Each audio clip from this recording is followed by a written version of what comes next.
ঘরে শুধুমাত্র ৪ টুকরো পাউরুটি থাকলেই তৈরি করে নিতে পারবেন এত সুন্দর ব্রেড মালাই টোস্টের রেসিপি। তার জন্য পাউরুটির সাইডগুলোকে কেটে পাউরুটিগুলোকে ৪ টুকরো করে কেটে নিচ্ছি। এদিকে উনানে কড়াই বসিয়ে দিয়ে ১ গ্লাস দুধ দিয়ে খুব ভালো করে বলক তুলে নেওয়ার পরে ২ চামচ গুঁড়ো দুধ দিয়ে খুব ভালো করে মিশিয়ে নিয়েছি। খুব ভালো করে মিশিয়ে নেওয়ার পরে ১ চামচ কাস্টার্ড পাউডারটাকে দিয়েও খুব ভালো করে মিশিয়ে নিয়ে ১ চামচ চিনি দিয়ে খুব ভালো করে মিশিয়ে নিয়েছি। যখন এই মালাইটা ঠিক এইরকম ঘনত্বের হয়েছে নামিয়ে নিয়েছি, কারণ এটা ঠান্ডা হওয়ার পরে আরও কিছুটা ঘন হয়ে যাবে।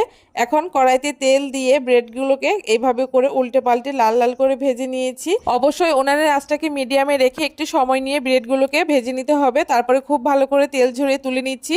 সবগুলো ব্রেড এখানে আমি ভেজে নিয়েছি, আর কতটা ক্রিস্পি হয়েছে দেখে বুঝতেই পারছেন।